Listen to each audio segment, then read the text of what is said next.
बिस्मिल्लाहिर्रहमानिर्रहीम, अस्सलाम वालेकुम। आप देख रहे हैं व्यूज़ मैटर, मैं हूं मुर्तज़ा डार। दोस्तों, क्या इसराइल और ईरान की जंग जल्द शुरू होने जा रही है? ये स्टेटमेंट काफ़ी पुरानी लगती है। बाज़ दफ़ा यूँ लगता है कि मामलात यूँ ही चलते रहेंगे, कुछ होगा नहीं। आपके सामने कुछ हक़ाइक़ रखता हूँ, उसके बाद आप फ़ैसला कर लीजिए कि ऐसा मुमकिन तौर पर खुदा न खास्ता होने जा रहा है या नहीं। उस हवाले से मेरे पास आज 3 खबरें हैं।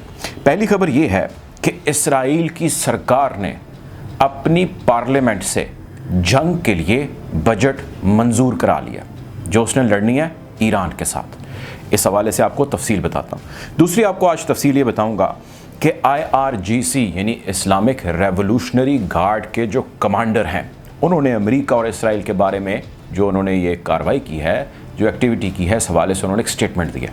वो क्या है, जंग के हवाले से भी उनकी एक स्टेटमेंट है, वो भी बताऊंगा।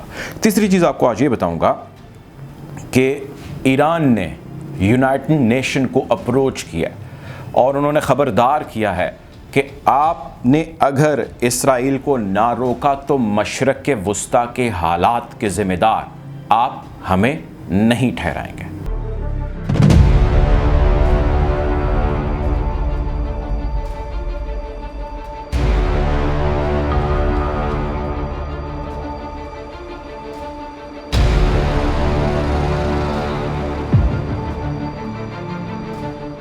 अब इसकी तफसील में जाते हैं।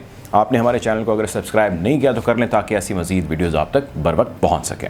अच्छा भाई, मामला ये है कि इसराइल की हुकूमत ने $1.5 बिलियन मंजूर कराया है अपनी पार्लियामेंट से, इस मद में कि इस रकम को वो यूज़ करने जा रहा है ईरान के ऊपर अटैक्स के लिए।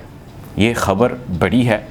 इससे पहले इस किस्म के जिसमें स्ट्राइक का बजट अप्रूव कराया जाता है, वो यकीनी तौर पे मुख्तलिफ़ ममालिक में या माजी में ऐसी चीज़ें होती रही हैं, लेकिन जब जब भी ऐसे बजट्स अप्रूव कराए गए हैं, उसके बाद तारीख़ गवाह है कि ऐसी कार्रवाइयाँ हुई हैं। अब ईरान और इसराइल वैसे मल्टीपल महाज़ों पे एक दूसरे के आमने सामने हैं, लेकिन $1.5 बिलियन का बजट आप सिर्फ स्ट्राइक्स के लिए अप्रूव कराएँ, ईरान के ऊपर डायरेक्ट नाम लेके कह के मुसव्वदे में लिख के, तो इसका मतलब आप जो चाहें निकाल लें।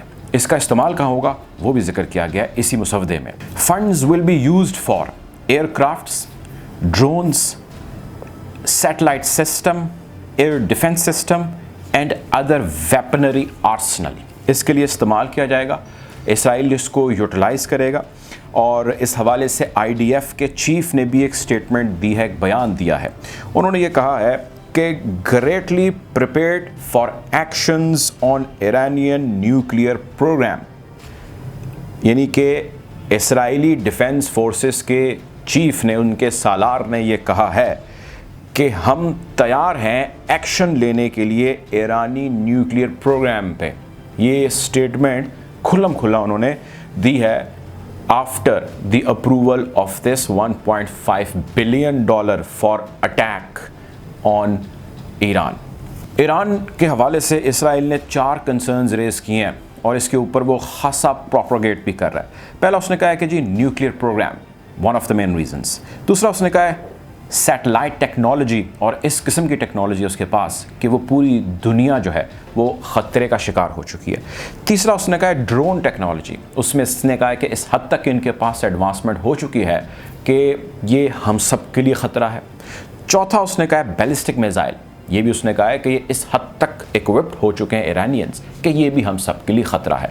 अब इसकी मल्टीपल डिटेल्स हैं, इसके ऊपर मैंने मल्टीपल वीडियोस की हैं, जिसमें nuclear programme, satellite technology, drone technology और बैलिस्टिक मिसाइल प्रोग्राम जो है ईरान का, उस पे आप चाहें पुरानी वीडियोस में जाके जान सकते हैं कि वो कितने केपेबल हैं।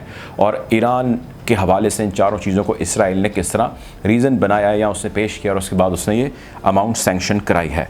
अब कमांडर आते हैं, और कमांडर IRGC के वो ये कहते हैं कि अमेरिका एक नाकाम मुल्क है, उसकी पॉलिसीज़ नाकाम है, जंगी पॉलिसीज़ उसकी नाकाम है।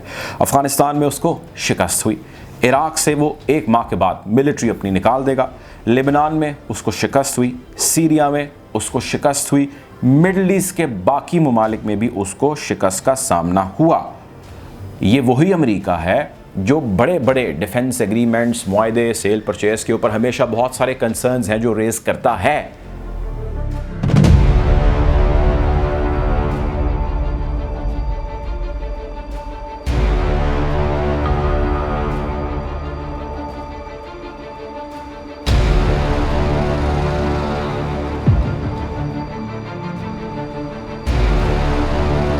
इसराइल जहां इतने पैसे सैंक्शन करवा रहा है टू स्ट्राइक अगेंस्ट ईरान, उस पे अमेरिका की खामोशी एक सवालिया निशान है।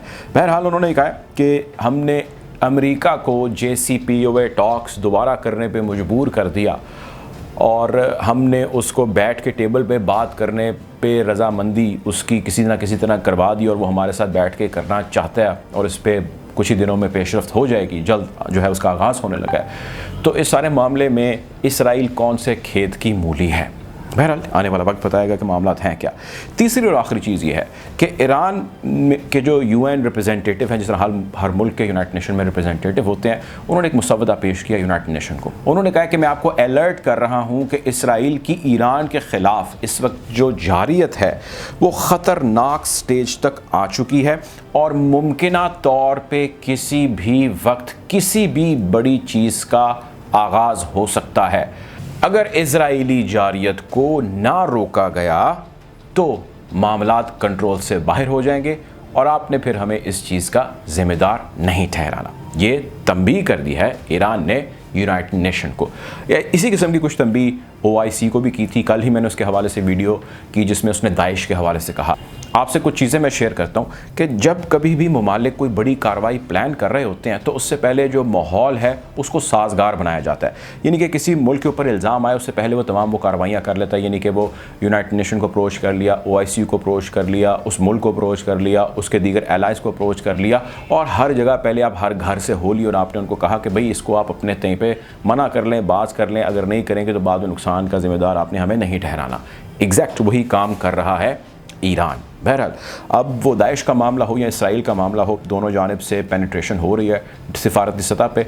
अब प्रैक्टिकली क्या होता है, कब होता है और क्यों होता है, इसके हवाले से हम कोशिश करेंगे कि आपको अपडेट रखें।